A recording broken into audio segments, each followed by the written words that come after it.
au contraire qui ont anticipé donc, le désir de l'enfant. Donc, et dans les deux cas, c'est plus ou moins la même symptomatologie que présente le bébé. Moi, ma question, c'était justement par rapport aux pleurs. Jusqu'où est l'équilibre et jusqu'où on laisse un bébé pleurer, en tout cas un nourrisson, pleurer, parce qu'on sait aussi qu'il y a l'intérêt du langage et donc l'intérêt de pouvoir désirer et imaginer la chose pour pouvoir plus tard mettre du langage dessus est aussi important. Donc par rapport à ce temps de latence qu'on laisse et cette importance de la tolérance à la frustration qu'on inflige au bébé et qui pour pas mal d'auteurs est très importante pour un bon développement du bébé. Je ne sais pas si j'étais claire. C'est très clair. Très bien.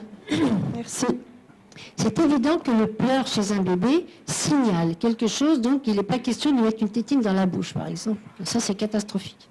Donc il faut le laisser pleurer, c'est-à-dire qu'il faut qu'il exprime, qu'il puisse exprimer sa vie émotionnelle et ce qu'il a à l'intérieur de lui. Mais on n'a pas besoin de le laisser pleurer une demi-heure. C'est-à-dire que moi, je pense que 5-7 minutes chez un bébé, si vous ne pouvez pas vous occuper de lui, c'est suffisant. Mais si vous ne pouvez pas vous occuper de lui, il faut quand même aller le voir. Et il faut quand même lui dire, écoute, je ne peux pas m'occuper de toi, je suis désolée, tu vas pleurer, mais là, j'ai ton frère, j'ai ta soeur, j'ai ton père, je ne sais pas, j'ai autre chose à faire.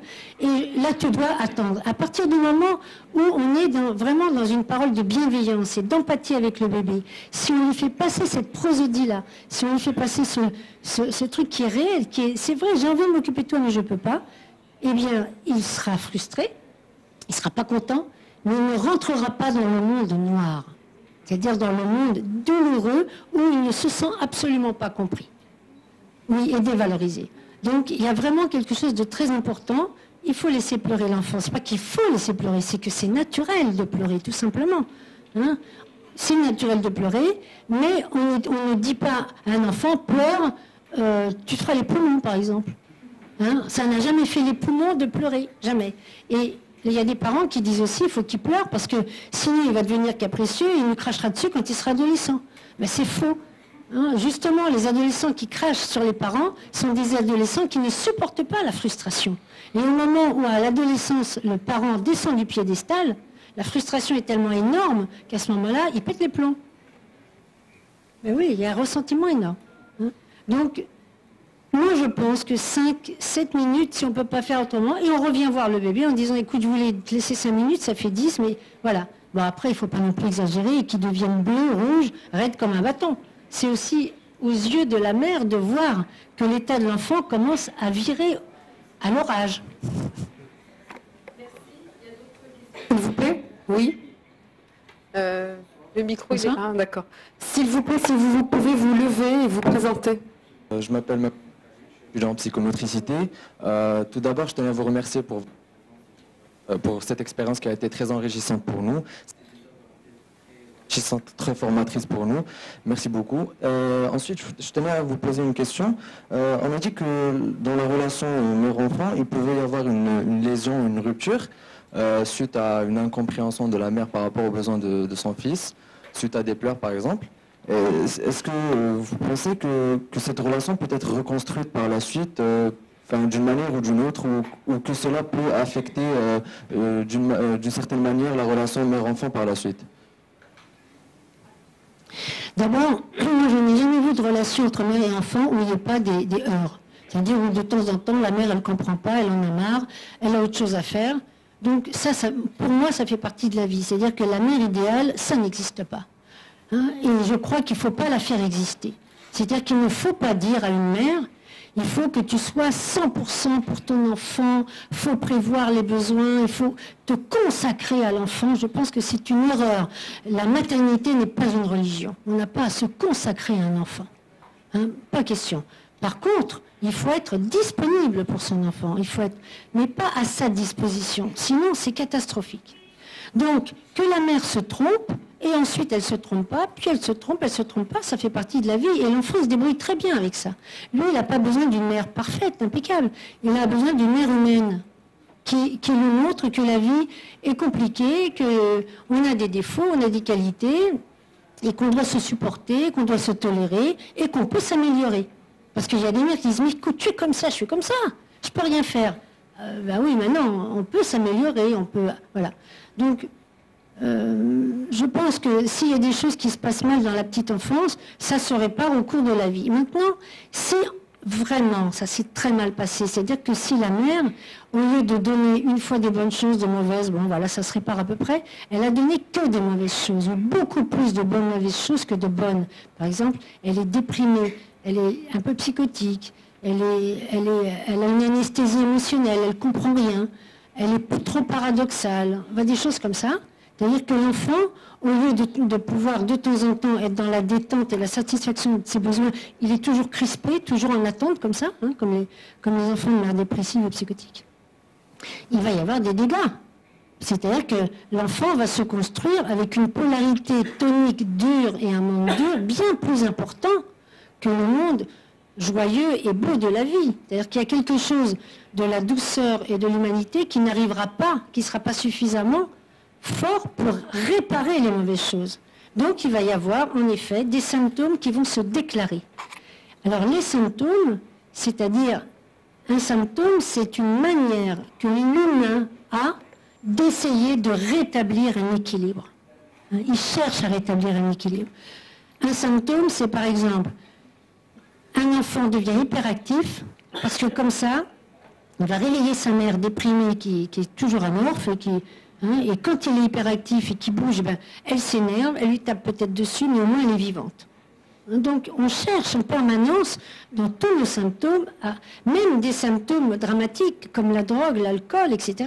C'est quand même pour essayer de retrouver quelque chose de la détente. C'est factice, c'est illusoire, c'est tout ce qu'on veut, mais c'est quand même un besoin de récupérer un équilibre interne entre ce qui est dur et ce qui est doux. Quelqu'un qui ne voudrait que du doux, j'en connais pas. Enfin, je veux dire, quelqu'un qui ne chercherait que ça, je n'en connais pas. J'en ai jamais vu, peut-être ça existe, il y a peut-être une pathologie, il y en a sans doute que je ne connais pas, mais la plupart du temps, on cherche plus à se soulager d'une tension, pour être tranquille, que d'être uniquement dans ce qui est mou. Parce qu'au bout d'un moment, le mou, ça écœure. Je ne sais pas si j'ai répondu à la question. J'ai répondu à la question ? Oui ? Si. Question, s'il vous plaît. Oui. Bonsoir, je suis Jahan El Khatabi. J'aimerais savoir J'aimerais savoir si le père a un rôle aussi important que la mère dans le développement affectif de l'enfant. Parce qu'en parlant du développement de l'enfant, on a tendance à parler plutôt de la mère plus que du père, et donc j'aimerais connaître aussi le rôle. Bien sûr. Merci. Tout à fait. Le père, il a bien sûr un rôle à jouer. C'est évident que c'est quand même pas le père qui allaite l'enfant. Donc c'est clair que l'enfant va passer plus de temps dans les bras et dans le corps, en quelque sorte, de la mère que dans le corps du père. Bon, ça déjà, pour la première chose. Alors, il y a toute une partie de la population, en France en tout cas, où les pères ont revendiqué le droit d'allaiter. Non, mais moi, je veux partager, moi aussi, je veux allaiter, moi aussi. Pour moi, c'est une erreur. Un enfant, il a besoin d'être allaité par sa mère. Bon, si elle ne veut pas allaiter, c'est encore autre chose. Mais si elle veut allaiter, et que le mari dit, moi aussi, je veux, tu n'allaiteras pas, on me donnera le biberon, je pense que le couple est mal parti. L'enfant, il est quand même plus souvent dans les mains de la mère. On a remarqué que les mamans s'occupaient des bébés différemment que les pères. Les pères sont plus toniques, plus bougent, ils lancent en l'air, ils font des tas de trucs. Les mamans sont plus enveloppantes. Et l'enfant, il a besoin des deux. C'est des expériences complètement différentes. C'est-à-dire qu'il va faire des expériences plutôt de calme et d'enveloppement avec la maman, et ça sera peut-être un peu plus tonique avec le bébé. Donc, en effet, il a besoin d'un père. Mais c'est-à-dire qu'il a besoin, au début de la vie, je pense qu'il a besoin d'une variété de tonicité et d'une variété de sensations. On a vu des tas de femmes qui élevaient seules leur enfant, sans homme, et l'enfant se développait bien. Donc il ne faut pas confondre. Pourquoi il se développait bien? Parce que la mère stimulait l'enfant et il permettait à l'enfant d'aller voir les oncles, les tantes, la grand-mère, les cousins, la voisine. C'est-à-dire qu'elle offrait à l'enfant un panel sensoriel et tonique très vaste. Là où il y a un gros problème, c'est pas quand il n'y a pas d'homme, Bien sûr qu'au niveau affectif, il y aura un problème si le père est absent. Mais au niveau structurel, pour s'organiser mentalement et être à peu près équilibré, l'idéal pour un enfant, c'est d'avoir une grande variété sensorielle. Et même s'il n'y a pas un papa à la maison, du moment que la maman ne phagocyte pas l'enfant, ça se passe bien. Maintenant, pour être à la fois équilibré d'une manière structurelle et affectivement, et pour ne pas souffrir, il faut un papa. On a besoin d'un papa, on a besoin d'une relation avec un papa et avec une maman, les deux. Mais au niveau de l'organisation structurelle, pour moi, je pense que même si ce n'est pas une femme qui élève et si c'est un homme, mais que l'homme qui élève l'enfant, il peut lui ouvrir un champ sensoriel vaste, l'enfant peut très bien se développer. Structurellement, affectivement, c'est autre chose. Qu'est-ce que ça veut dire structurellement? Ça veut dire qu'il ne deviendra pas psychotique, il ne deviendra pas schizophrène, il ne deviendra pas gravement dépressif. Par contre, on peut être ni dépressif, ni schizophrène, ni psychotique et souffrir effectivement du manque affectif avec un de ses parents. Donc c'est un peu différent. Hein. On peut avoir une autre question, s'il vous plaît? Oh, il y en a plein, dites donc. Allez-y, madame, allez-y. Bonsoir, Jalis Maïli, maman d'un bébé Mamoun qui a 1 an et qui est trisomique. Je sais bien que votre intervention ne traite pas des pathologies, mais je profite de votre présence pour vous poser quelques questions. Alors, c'est clair que votre présentation, c'est la base du travail qui est fait à la maison, tant pour un enfant trisomique, je pense, que pour un enfant normal. Mais je voudrais vous poser des questions par rapport au travail qui peut être fait à l'extérieur, notamment avec les kinésithérapeutes, les orthophonistes. Il est déjà pris en charge par une super psychomotricienne. Voilà, Catherine Guyot. Et je voulais vous demander à quel moment on peut entamer les séances de kinésithérapie, sachant qu'à la maison, on lui fait des massages depuis sa première semaine. Ensuite, pareil pour l'orthophonie. Et surtout, à quel moment on peut l'intégrer au monde extérieur des enfants, c'est-à-dire à la crèche. J'ai eu un premier refus d'une crèche hier, parce qu'il était trisomique. Donc je voulais savoir, est-ce que je dois continuer à chercher à le mettre absolument dans une crèche à l'âge de 2 ans, parce qu'il faut l'inscrire aujourd'hui et pour l'année prochaine. Voilà, donc c'est ces questions-là. Oui, vous vivez quelque chose de pas facile. Hein. Vous vivez quelque chose de pas facile qui est la peur instinctive de ce qui n'est pas, qui ne nous ressemble pas. Hein.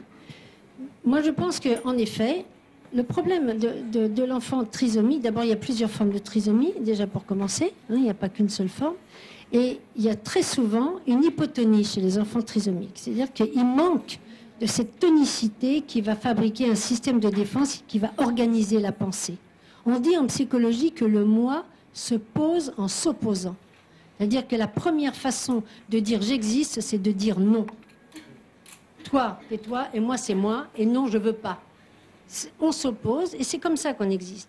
Si on prend une grande claque dans la figure, quand l'enfant dit non, je veux pas, et immédiatement le parent devient très dur, ça va fragiliser le moi. Donc pour votre petit garçon, c'est un petit garçon, c'est ça, hein, il a un problème tonique, c'est-à-dire qu'il est généralement, il est en hypotonie.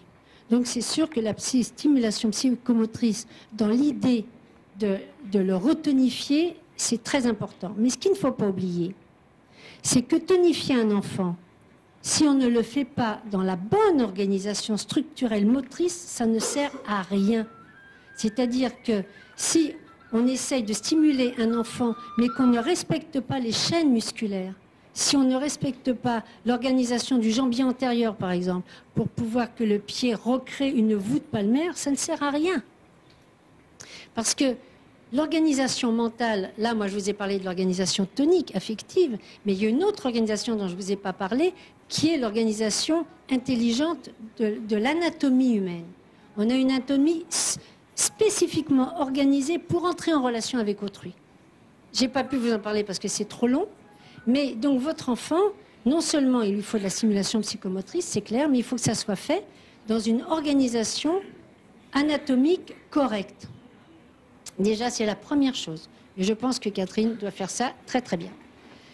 Après, le problème d'entrer en crèche, alors j'ai du mal à vous répondre, parce que je ne sais pas du tout quelles sont les structures ici. Est-ce que votre enfant... Ah bon? Est-ce que votre enfant... Comme ça, c'est mieux? Pour répondre au problème de la crèche, j'ai un peu de difficulté, parce que je ne sais pas ce qui se passe ici au Maroc par rapport à ça. Est-ce que l'enfant commence à parler? Il est petit, il a 1 an. Donc il babille, il ne parle pas encore vraiment. Je pense qu'il lui faut une stimulation très régulière et à l'excès plus que pour un enfant. Voilà. Quand vous dites, je suppose que les relations, que ce qui se passe au début de la vie, c'est pareil pour un enfant normal. Non, c'est pas tout à fait pareil. Parce que vous avez une difficulté, la maman a une difficulté à saisir l'émotion de son bébé quand il est trisomique. Déjà parce qu'il y a des traits qui ne sont pas, c'est-à-dire que les modalités émotionnelles ne se dessinent pas sur le visage de l'enfant trisomique comme sur le visage d'un enfant non trisomique. Et ça, c'est une des grandes difficultés. Non, vous n'êtes pas d'accord? Je peux intervenir? Oui. C'est l'expérience que j'ai. Alors justement,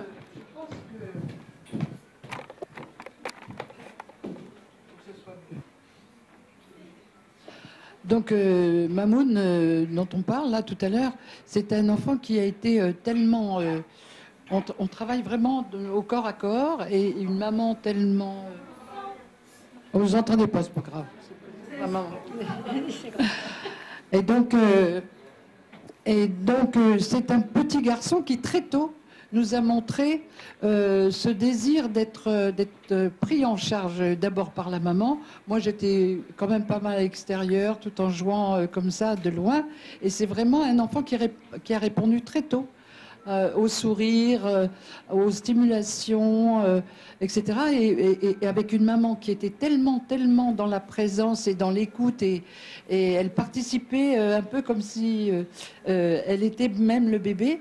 Et je pense que ça a tonifié assez tôt, parce qu'il est debout très bien là, avec des sourires extraordinaires, une communication, une relation qui s'est installée, vraiment au niveau de cette tonicité, ce langage.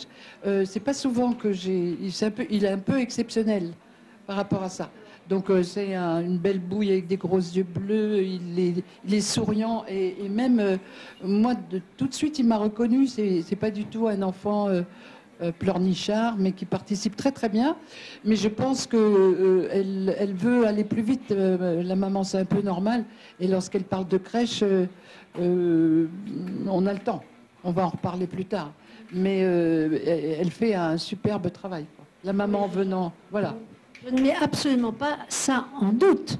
Hein. Je dis simplement que d'abord, il y a plusieurs formes de trisomie, qu'il y a plusieurs enfants trisomiques, qu'il y a des enfants trisomiques très évolués qui peuvent aller même faire des études, qui parlent bien. On a vu un acteur de cinéma, on a vu des... Mais bien sûr, absolument. Mais ce qui se passe très souvent, et bon, ça c'est mon expérience, c'est qu'au début de la vie, c'est très difficile, comme il n'y a pas cette hypertonicité qui contracte les muscles du visage, il y a tout un panel émotionnel qui est très difficile à décrypter.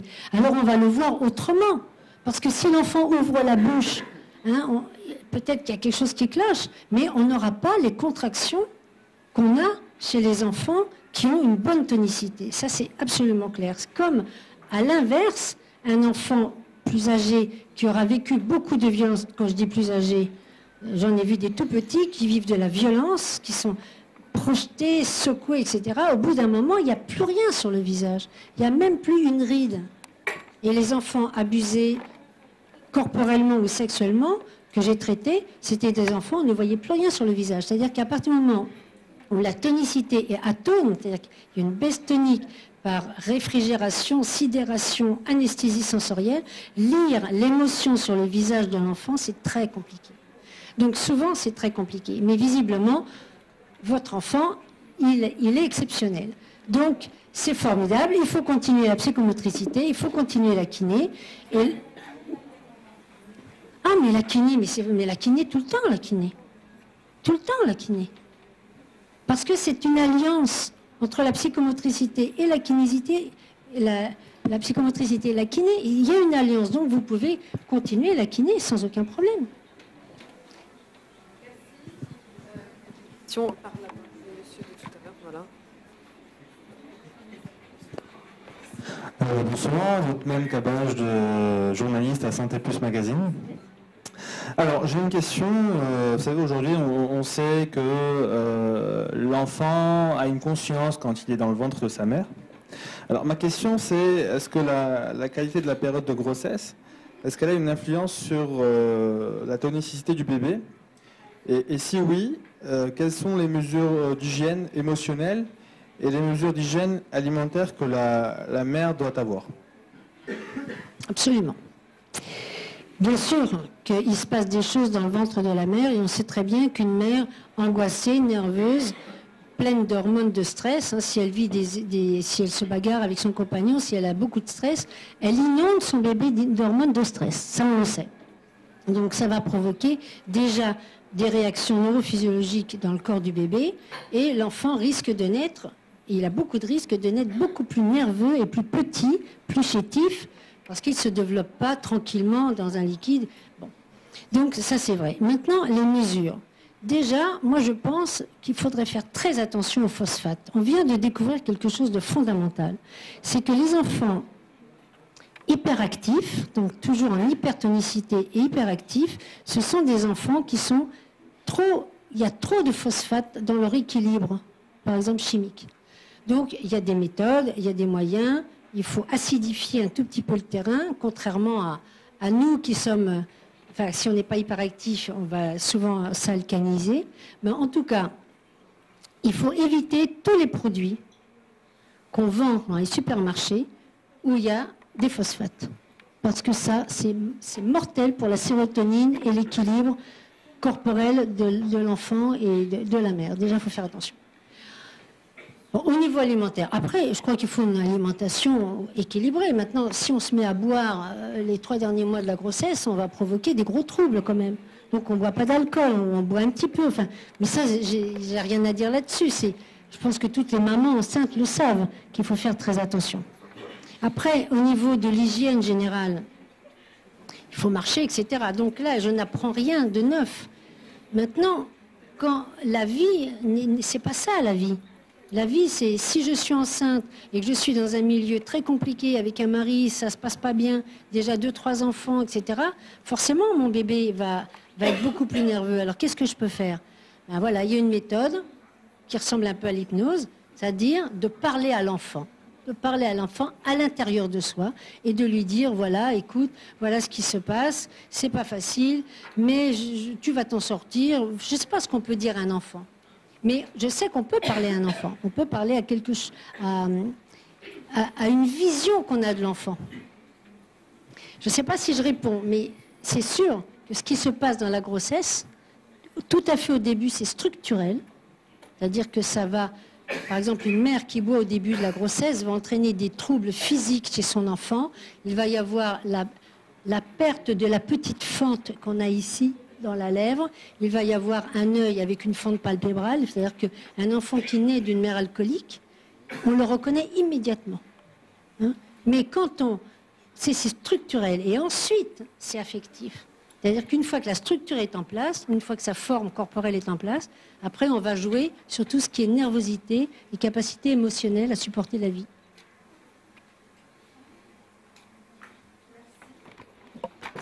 On passe à une autre question. Oui. Il y avait ce monsieur avant. Oui, bonjour. Bonjour. Hicham Ouabi, gérant d'entreprise. Voilà, je ne vous vois pas, donc je me permets de rester assis, autant pour moi. Alors, je profite de votre présence et également du fait que, de par vos nombreuses formations, vous avez couvert une formation en criminologie. Je ne sais pas si on m'entend, parce que j'ai l'impression que... Et si vous voulez... Voilà, en criminologie, puisque dans le cas d'une de mes lectures, je vous expliquerai ensuite pourquoi. Ah bah, je vais peut-être passer de l'autre côté, comme ça, oui, autant pour moi. Ah oui, voilà, c'est mieux. Je me mets là-bas, comme Oui. ça en même temps. Voilà, autant pour moi. Alors, il se trouve que récemment, je me suis intéressé à une lecture, donc je vous expliquerai ensuite pourquoi, qui, dont peut-être